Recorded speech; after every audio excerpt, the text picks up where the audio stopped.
기도를 위한 빌립보서, 오늘은 빌립보서 3장 10절부터 16절까지의 말씀입니다. 먼저 읽어주시면 좋겠습니다. 성도는 예수 안에 있는 것을 기뻐하는 사람들입니다. 나를 위해 십자가 지시고 나를 위해 부활하신 주님을 자랑 삼아 살아가는 존재가 바로 성도란 말이죠. 그렇다면 예수 그리스도를 자랑 삼아 살아가는 성도의 삶의 모습은 어떠할까? 이렇게 한번 생각해 보세요. 내가 사형 언도를 받은 사형소라고 한번 생각해 봅시다.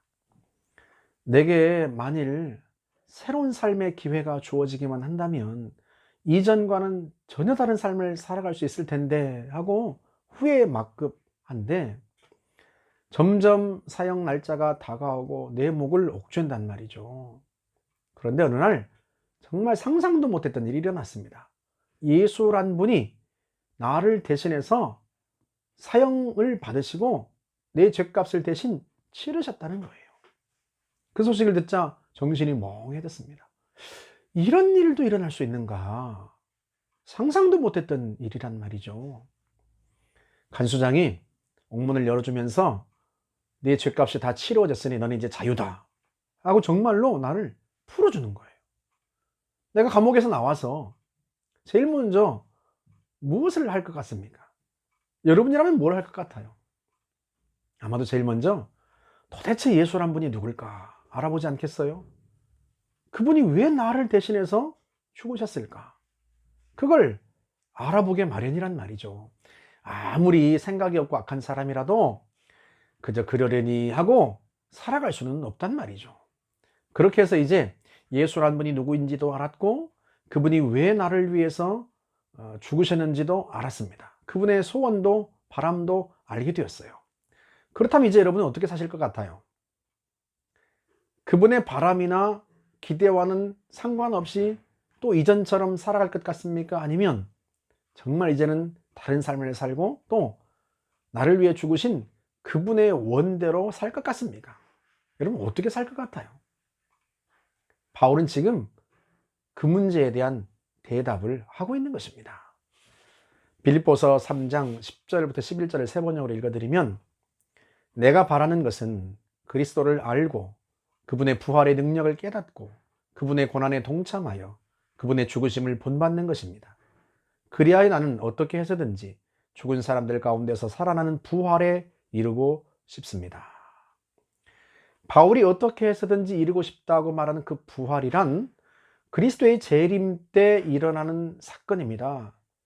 구원이 완성될 때 일어나는 마지막 때의 부활을 가리키는 말이에요. 데살로니가전서 4장 16절을 보시면, 주께서 호령과 천사장의 소리와 하나님의 나팔 소리로 친히 하늘로부터 강림하시리니 그리스도 안에서 죽은 자들이 먼저 일어나고, 바로 이 부활, 구원의 완성으로서의 이 부활에 대한 이야기를 하고 있는 겁니다. 그러니까 바울은 지금 우리가 2장에서 보았던 길로서의 구원, 그 구원의 여정에 대한 이야기를 하고 있단 말이죠. 내 공로로 구원받은 게 아니에요.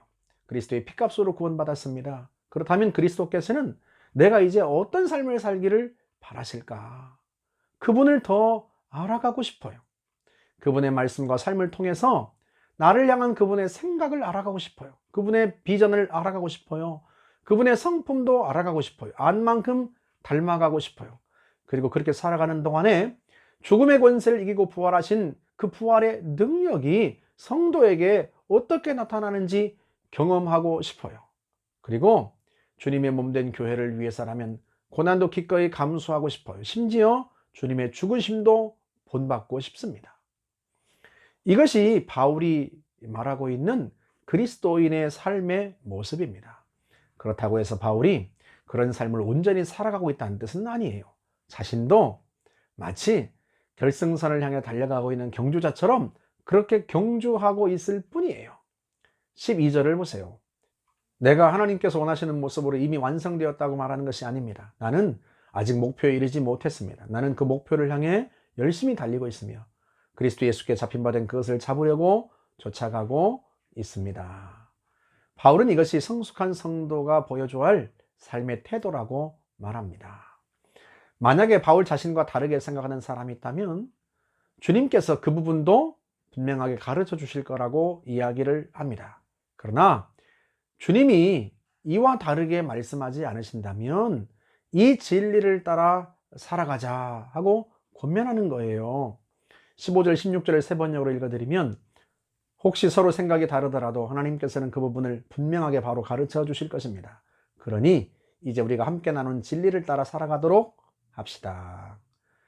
사랑하는 여러분, 우리가 그리스도의 피값으로 구원받았다면 그리스도께서 원하시는 삶을 살아가야 하지 않겠습니까? 그리스도를 알아가고 안 만큼 그분을 닮아가고 하나님의 자녀다운 삶을 살아가야 한단 말이죠. 그것이 거듭난 성도가 살아가는 마땅한 삶의 태도입니다.